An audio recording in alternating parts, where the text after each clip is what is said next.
Welcome everybody to the Banner Saga 2, episode number 1. This right here, as you can probably tell by the title alone, is indeed a continuation of the Banner Saga. As a matter of fact, the game takes place immediately following the events of the Banner Saga 1. What's really neat about that, though, is if you have any sort of save file left over from the Banner Saga 1, you will be able to load that into number 2, and all the choices you made in the first title, along with all the debts you might have incurred, will indeed roll over to number 2, and it's going to shape the events based on the decisions from number 1. I could sit here and talk to you about the Banner Saga all day long. A beautiful art style, amazing gameplay, really unique gameplay as a matter of fact, good story and good writing. But I really want to get into the game and show you what it's all about, so we're going to skip all that long introduction. The only thing I will note, however, is that I was awarded an early copy by the publishers of the Banner Saga. So this comes out on April 19th for the public. I will be releasing maybe an episode or two a day up until the 19th. If on the 19th you want me to continue with the series, I will do so, but, I'm getting ahead of myself here. I'm just giving you a little bit of a heads up as to what I expect to do with this little, I guess, preview.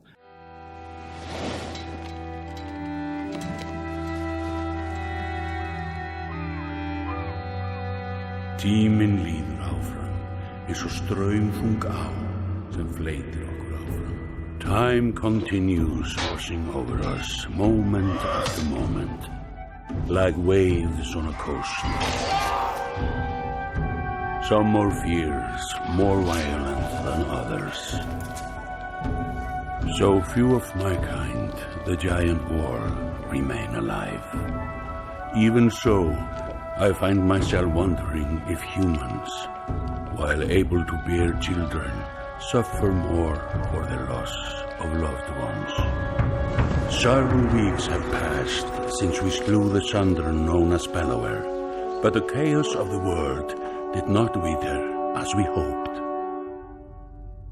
The world is breaking.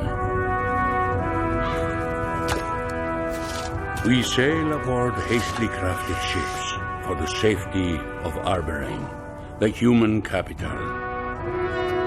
But the river curses us with a clear view of the dreads, assaulting another hopeless village.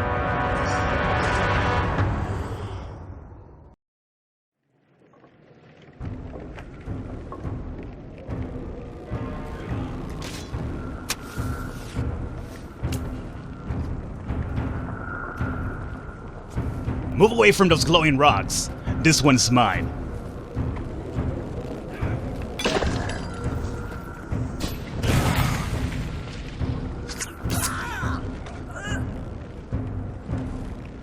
No, no! To the depths with you!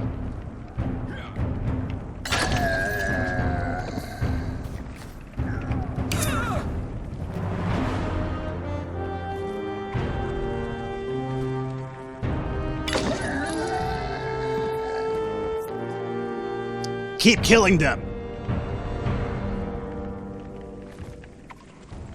Damn it, Rook. Quit running ahead. Alright, so drag around the screen to see your surroundings. This will be kind of like more of a tutorial for a couple of minutes going forward here, so just a bit of a heads up. I might skip a little bit of this since I'm already familiar with it, but I'll try to keep some of it in here for your benefit as well. So let's see, we'll continue over here.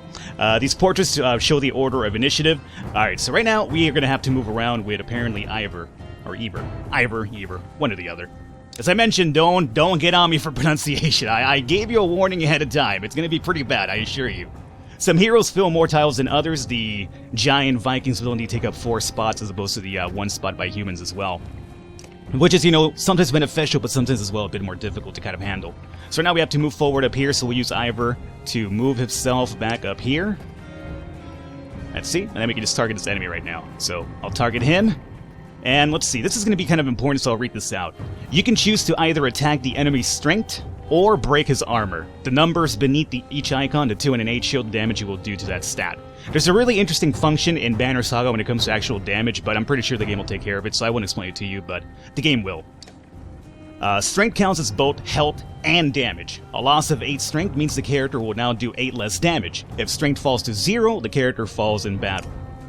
Armor blocks strength damage and can be reduced by a break attack. By breaking armor, you can open them up to take more damage in the future, as well as accuracy, by the way. This enemy only has 7 strength remaining. A strength attack will kill it. Not kick it. Well, I mean, technically, if he wants to kick him, go ahead and kick him, dog. It's fine. But you might want to use that giant axe of yours instead.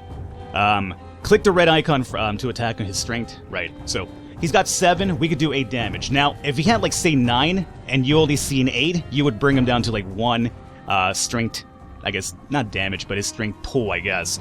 And that's also affected by the amount of armor he has left over. So technically, I could go over here and take his armor out completely if I'm worried that we're still not doing enough damage to him over time. But this would be a one-hit kill at this point, so here you could power up your attack. Oh, it's not going to show me about that just yet. Okay, I'm jumping the gun. Apologies. So go ahead and kill him. He's down. Each time you make a kill, your renown grows, which is used later to improve your characters. Good. Without an enemy to reach, this Dredge Grunt will choose to smash an obstacle in his way. Obstacles on combat boards will make you change tactics, so plan wisely to make them work to your benefit. And, you know, you're going to be really needful of these obstacles, mind you. Like, it's something that I feel I'm still not too great at myself, but they're going to be really important for combat, so keep a heads up on that. And apparently this guy's just so mad that he can't do anything, so come over here and just smash shit over for us. He's just mad. You gotta control your anger, my friend. Alright, so now it's Hakon's turn. He appears to be out of range of these enemies, but all heroes can use willpower to boost their action, which is notified over here. This guy has apparently 3 of 6 willpower. By clicking on gold tiles, a hero can move further than usual at the cost of 1 willpower for each step that includes a gold tile. Red pulsing tiles beneath your enemy shows how close you'll get to be in range. Move Hakon over into attack range now. So I will be using a few extra will points over here to get up to the point where I can attack. So let's see. We will move up here, and I think it's going to cost me 2 if I'm right. Yeah, so we were at 3, now we dropped down to 1 of 6. These, by the way, can be replenished by resting and other sort of little small events in combat. Clicking your enemy's hero's tile at any time will also bring up all of his combat options, including move, ability, attack, and end turn.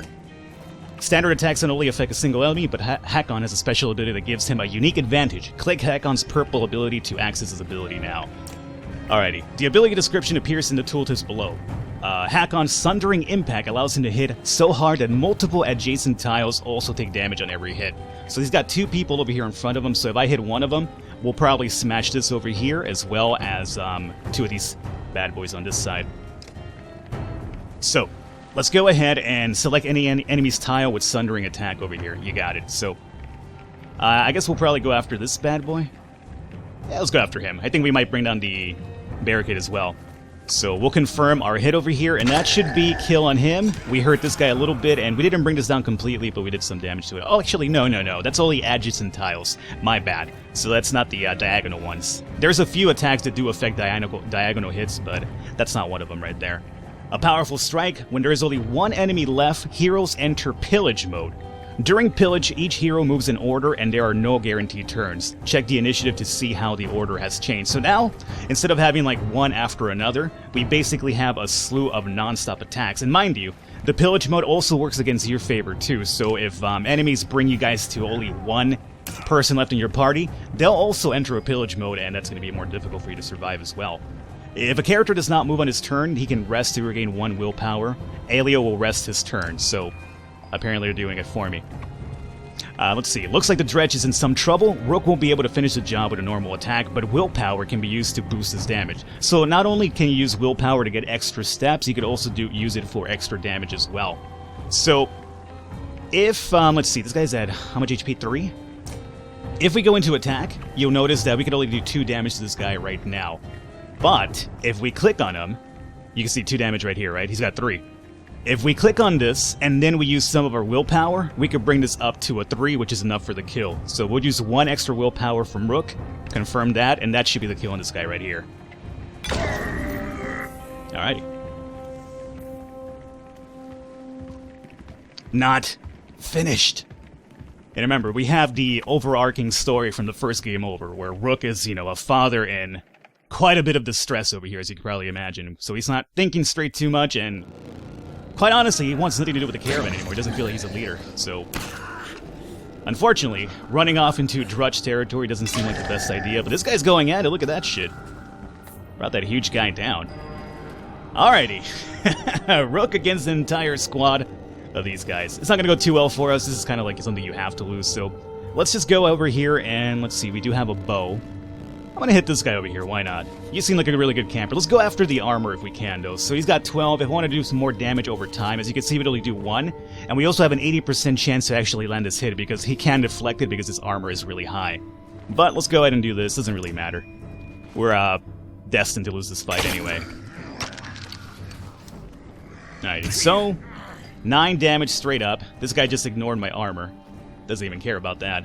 Back to me, however. Let's come over here, and as you can see now, he's at 40% deflection rate.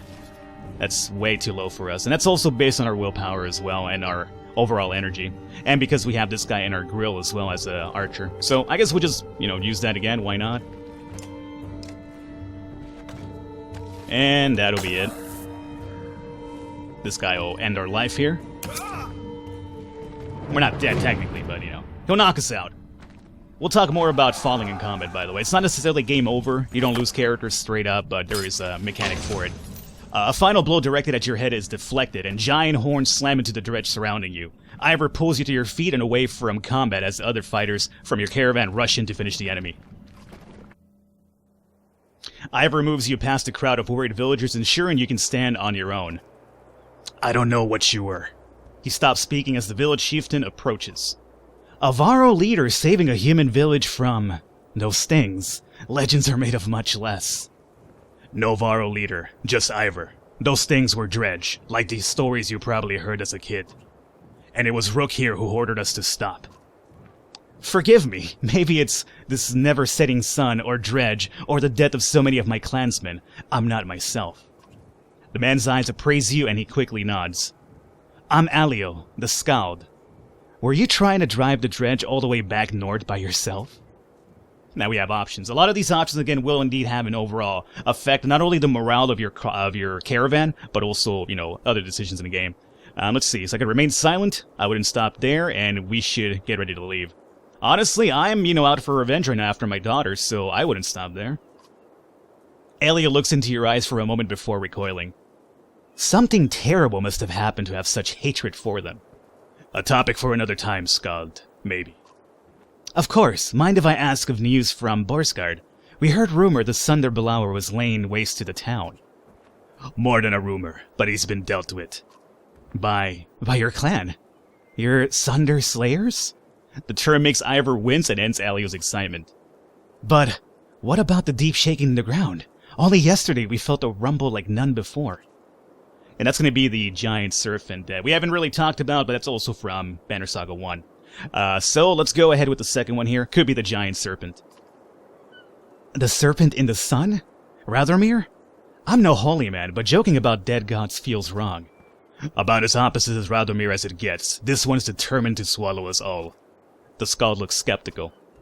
Killing asunder is a big enough tale on its own. For now. Then let's get ready to leave. Not to sound ungrateful, but this place, it's all we have. It's our home. Alrighty, so we have another option. We never should have stopped. Nod quietly. Don't be stupid. More dredge are coming. You know what, Doc? I just saved your life, so let's go with the third one over here. Wanting to defend what's yours isn't stupid. You know that. Okay, good point, Ivor. Very good point. I know this village lost fighters today, so they have less of a chance defending themselves tomorrow. Rook is right. I hoped the defeat here today would keep the dredge away, but when voiced, the Skald looks around at the small huts of his village. Borsgard is the only other place I've seen in my life. This small village is all my family knows. Are things really as tragic as you're making them sound? Probably worse. Alio looks back and forth between you and Ivor before nodding. Packing and tending to our dead will take some time, but I'll have everyone on the ship soon. Alio heads off into the village to organize supplies. Ivor, one of the giants known as Varro, has fought dredge in the northern winters, personally killed the Sunder Rays, and lost an arm to the Sunder Bellower. He has been by your side through everything, including the death of your daughter. Now you feel the weight of his full attention. What you pulled out there, fighting the dredge alone, was that tied to a lead at all? Nothing gets by you, huh, Ivor? Let's go ahead and, number 4, the villagers could probably use your strength. I'm trying my best to hold it all together. Let's go with the first one, man. I'm out for revenge, as I mentioned. Not much of a plan. I don't care about a feigned plan. They killed her. Bellower killed her, and we killed him. And she's still gone. I shouldn't have let her fire that arrow. Maybe that's why you charged into those dredge alone. You think you deserve to die. Only the lapping waves on the bank disturb the silence. I felt the same way back on the bridge in Einafort. What changed your mind? Not sure if it changed, but these people, they need a leader. That better be enough to change yours. He walks towards the village, leaving you alone with your thoughts. Love Ivor, man. Dude is just full of information for you and just like all this deep knowledge, you know? Alright, so we have like Rook over here soaking. I suppose that would also be Alette if you decided to... If she's still alive from your first journey over, or, you know, if you decided to go with Alette as your playthrough for the Banner Saga 2 over here. Chapter 8. From their homes must all flee. Alright, so now we're going to be, I guess, taught a little bit about the overall caravan. There's kind of like a building mechanic in a sense where you kind of want to have a lot of clansmen, a lot of fighters, a lot of varros. You want to have your morale high, you need to pick up supplies, you need to make choices. So all of this will kind of lead you to your end-all goal, which is going to be the human capital you're trying to get to. The traveling merchants are surprisingly well stocked. Ubin, the old varro dubbed Scrivener, says, "Since Borsgard, our numbers have grown, people have scavenged for food and eaten it too. Regardless, we need plenty of supplies considering our destination." Let's see. What kind of supplies? Stuff like food and meat for the trip. The merchants got a few interesting items as well, but folks can eat those in lean times. You'll have to choose wisely. Even your own renown will only stretch so far. Where can I find the merchants? And thanks, Ubin. I know about the merchants, let's just say thanks. Of course, he says. Oh, almost forgot. There's something ruffling the feathers of the ravens, the mercenaries who followed us from Borsgard. Chat with their leader, Bolver. But be careful, he's not like other varro. Alright, this medallion gives you information about your caravan, including population, supplies, renown, and the number of days that have passed. This banner indicates that you have enough supplies to provision your caravan for 9 days of resting or travel. A larger population requires more supplies per day to survive. Makes sense? You can acquire additional supplies at this market. Click on the market to see what's available. There are supplies the merchant these are the supplies the merchant has available. He will give you 5 per renown, and you need 12 supplies per day to survive. So, we essentially, based on the size of our caravan, take up 12 supplies a day. So we have up to 9 days worth of 12 supplies per day. So we need to buy a couple of more here to get us up to 11 if I'm right, or is it 10? This shows what you have. You have 111 supplies that will last 9 days. You have 21 renown available to purchase items. Alright, so add 15 or more supplies to your caravan. So what we want to do is get up to, I think, 10 days actually. No. We're going up to 11. Yeah, so 11 days worth. So we're going to use 15 of our renown over here to do that. Now that you have added your supplies, you must confirm the change by pressing this button. By the way, you'll also be using this, the renown, to level your characters up, learn new skills, pick up items as well. So this is essentially your currency in the game, so you gotta have to use it really kind of wisely, and what's more important to you. Alright, your markets also have items available. These items are equipped by your heroes and can provide a great advantage. The required hero rank is shown in the red circles below.